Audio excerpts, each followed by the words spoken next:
Good evening, viewers, and welcome to today's episode of the Majesty Empire Stock Show. And I'm so happy to have you here again. Before I continue, I would like to introduce myself. I am by name Comrade Honorable Favour Igbinoba, aka Opinkish. And remember, I told you I'll be your Opinkish baby. I'm always here to pink you. So, today, please, if I continue, please like our page, follow us, and please on our YouTube channel, please subscribe to our YouTube channel too.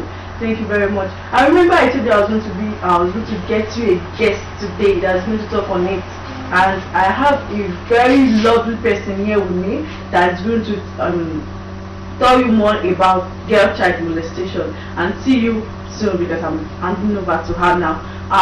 She will be the one introducing herself. So join me as I welcome Mrs. Igbinoba. Good evening, viewers. I am Mrs. Igbinoba JP, social worker. This evening, you are welcome in Jesus' name. Amen. We'll be talking about child molestation. Please stay with us. Alright. Before we continue, we'll be going on a short break. And please don't forget, she's a marriage counselor, she's a mother, she's everything. So if you have a problem, if you know anyone having issues in marriage, you can call us, you can give us a DM, and she will really help out. Before we continue, let's go on a quick break. Thank you.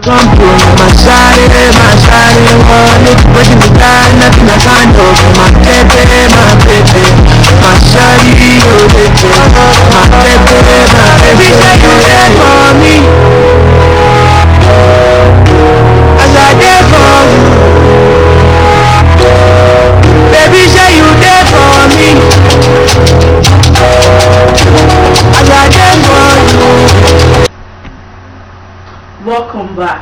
So now to our guest. Good evening, everyone. We'll be talking about child molestation. I will not restrict it to girl child, because it's every child that can be molested.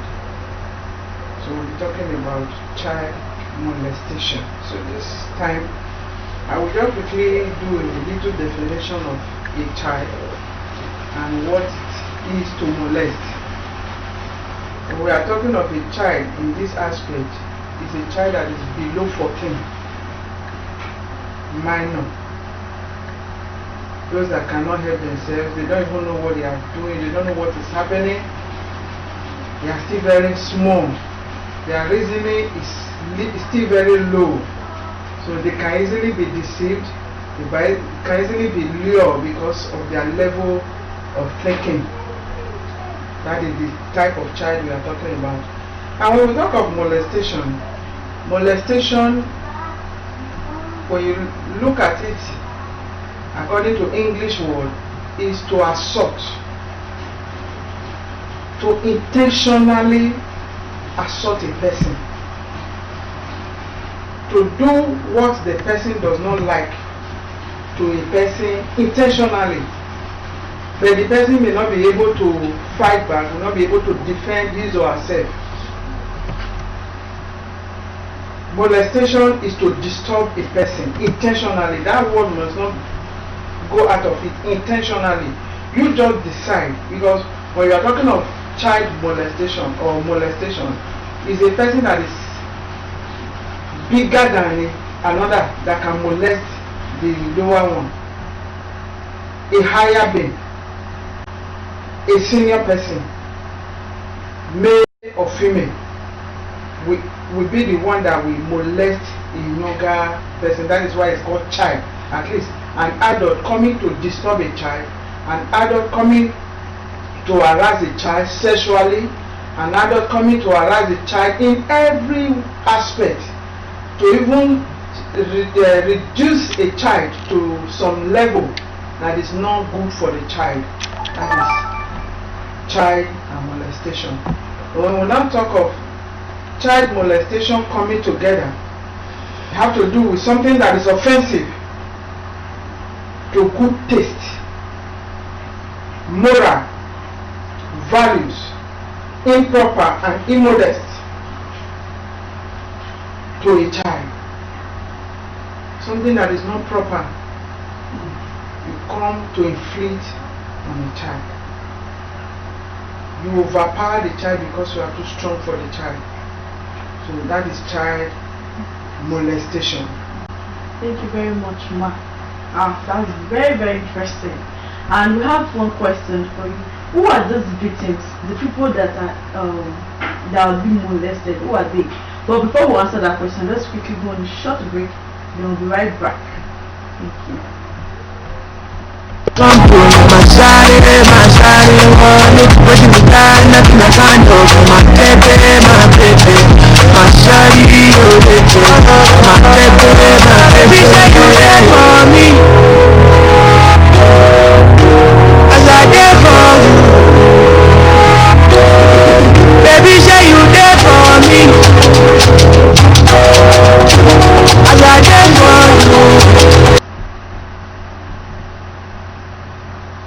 Thank you for joining us.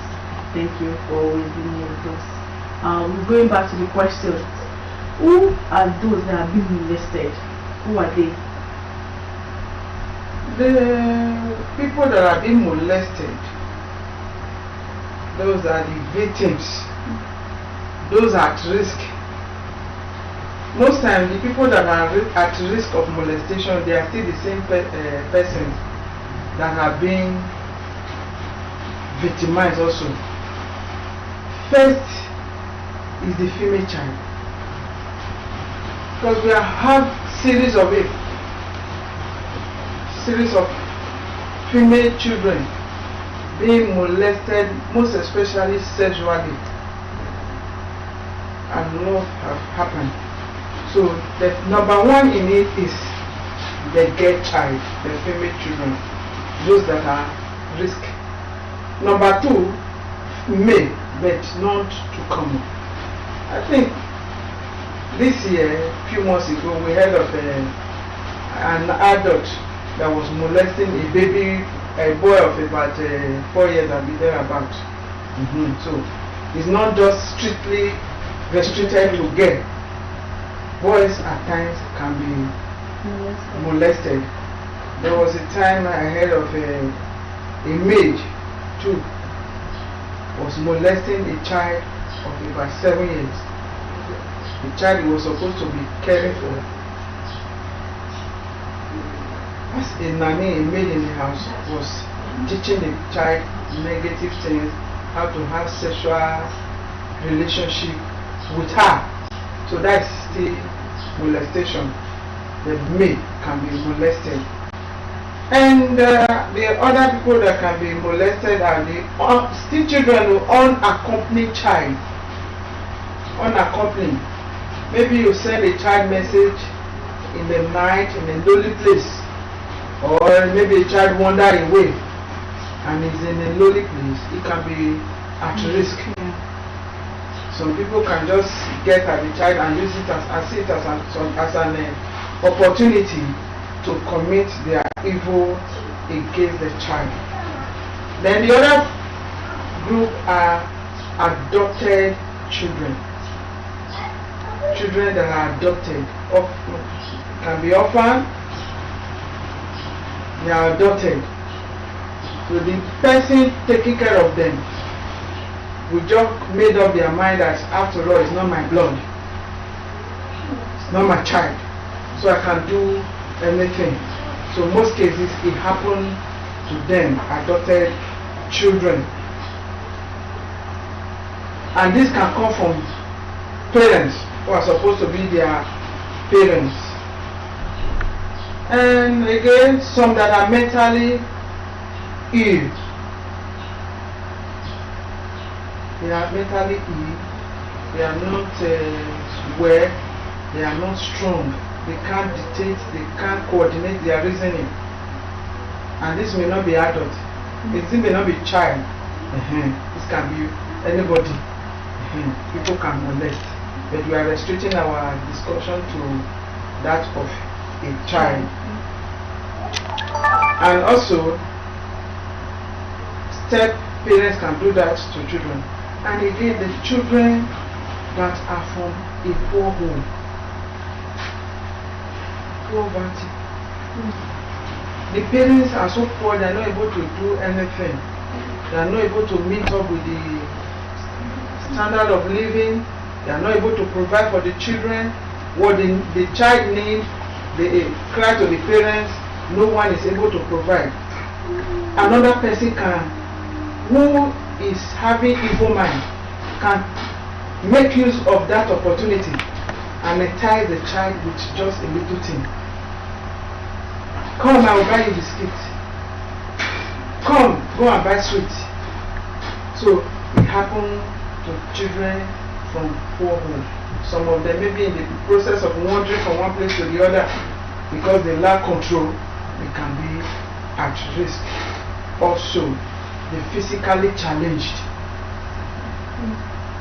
Children that are physically challenged, mentally challenged. Most times you see a child 13, 14 that are mentally retarded being pregnant. Most times they can't even tell you who the person is that is responsible for the pregnancy. So these are the people that are at risk of this child molestation. These are the people that are at risk. And what to do when we have people like this? When we have people like this, we should not just leave them. We should not leave them. We should not remove eye completely from their body, especially the retarded one, those that have mental or physical disability. Monitor them often. Monitor them. And that is for that. And I will quickly add,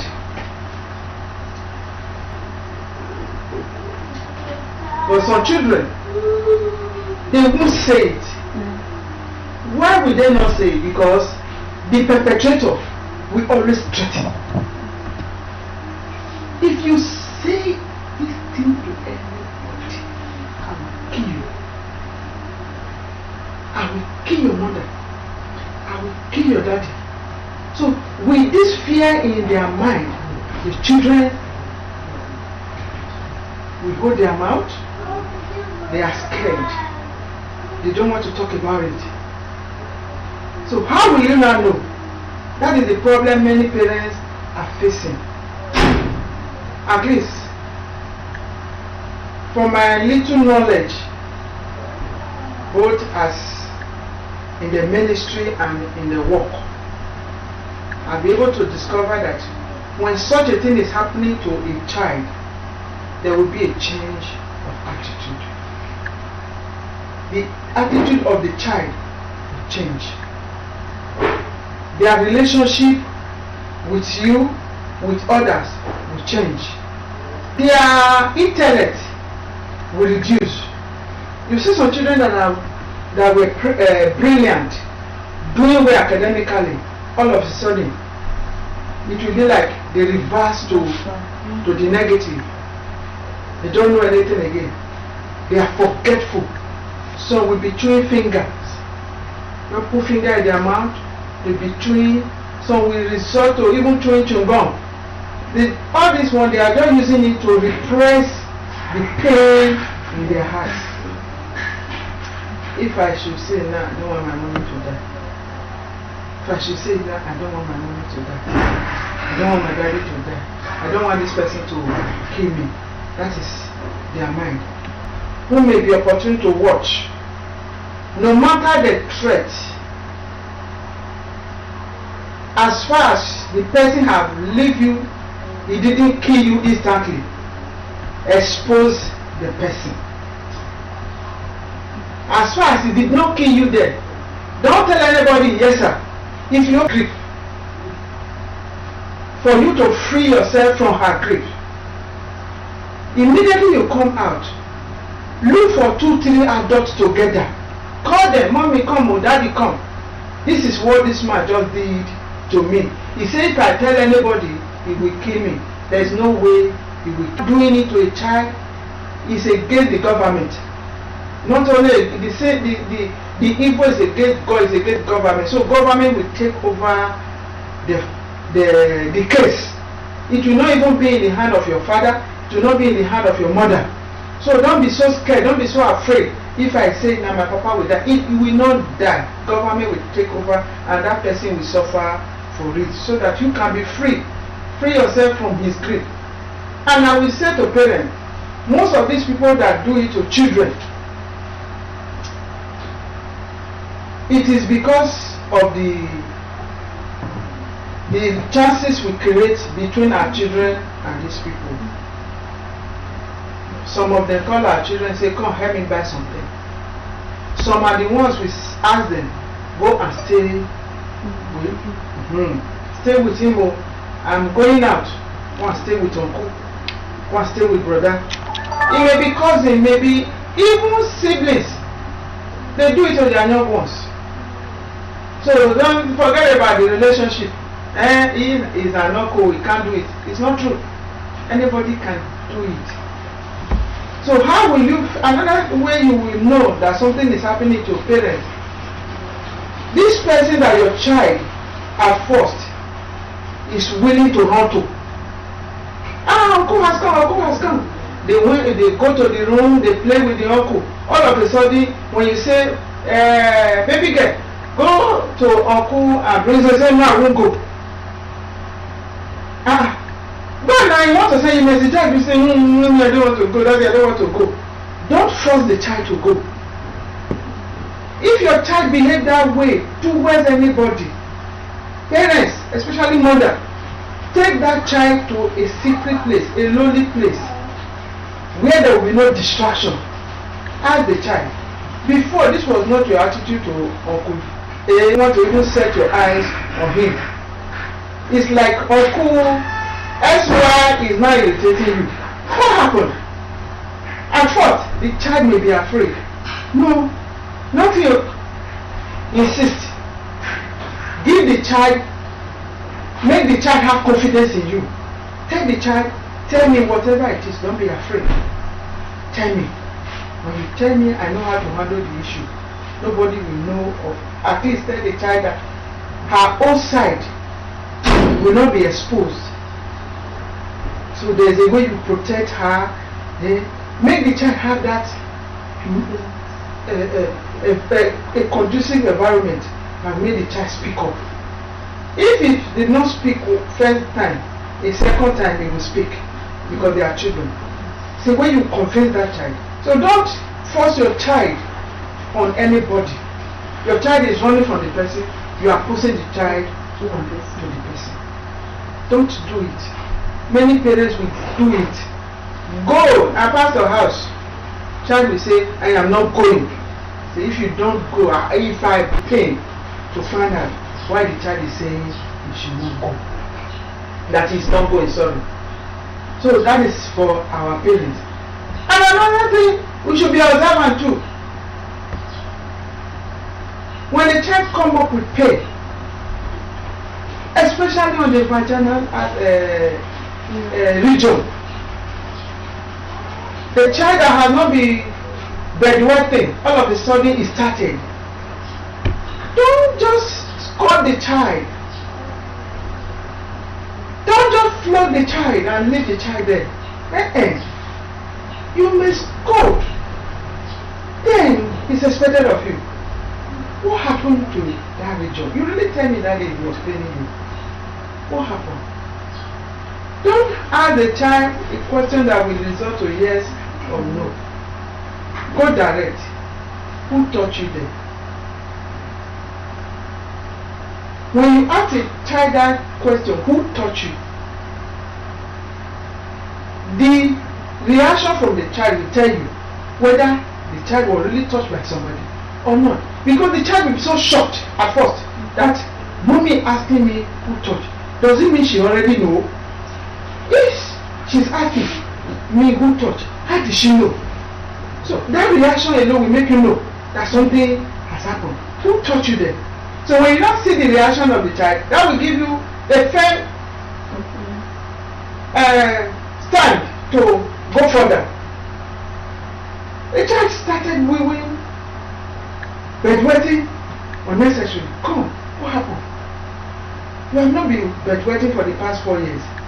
All of a sudden it just started. What happened to your vagina? Somebody touched it. Who touched it? Is it with hand or with what? Look, search for, at least ask the child these questions to make the child come up with an answer to all your questions. This may be the opportunity the child is looking for to flow. If the child is not getting it, the whole thing will continue to go.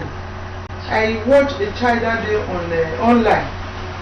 The child said when she was at 6,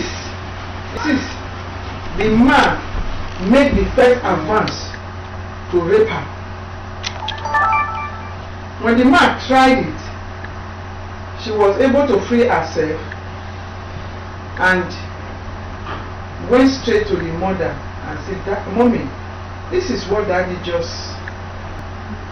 I refuse. Mommy. Say the mother looked at her and laughed and said, "It's not possible." She just killed the matter just like that. So the next time the man came, he succeeded. According to the girl, he said from that 6 years till when she was 11, the man was raping her in the home with the mother in the same house. Since she went at first, the mother didn't show any interest. He didn't do anything. So she thought maybe it was a normal thing for the man to do it to her. So the man continued to do it to her. Imagine for 5 years, from 6 to when she was 11. When she was 11, according to her, she ran away from home. So instead of her to continue doing this thing in the house, let her just go anywhere and do it outside. And she went out. At that age, somebody lured her, the person she still met, the person lured her into prostitution, which she was doing, was prostituting until when she was, I think, about 18 years about. She felt that this life is not worth it. She wanted to kill herself. That was when people were able to get, as she pasted it or something, somebody now gets it and they trace her to the house. What happened? It was when she was now dreaming. She's not afraid of it. They're ashamed of it. Started it when she was 6. So mothers, we should be up and doing. A child should not come to you with such odd word and you push the child away. That is where many of us are failing. I pray that the Lord will help us and give us the grace to give us wisdom so that we'll be able to handle our children when it comes to this issue of molestation. Another way, we can see blood stain on the child. Don't be surprised. The child is small. If you want to wash the hand, you see blood stain. It is for the male, you may not see that. But most times you see unnecessary attachment for the male child. If the male child is being molested, you see unnecessary attachment. The child will feel attached to that person more than I want to. And every minute the child is clinging to that person and want to be in the lonely place with that person. So parents should be very, very observant, and when it comes to this issue, ask why will it happen accidentally? The person that doesn't have control. That will say the person that have no self-control. It's like a city without wall. Anything can crawl in.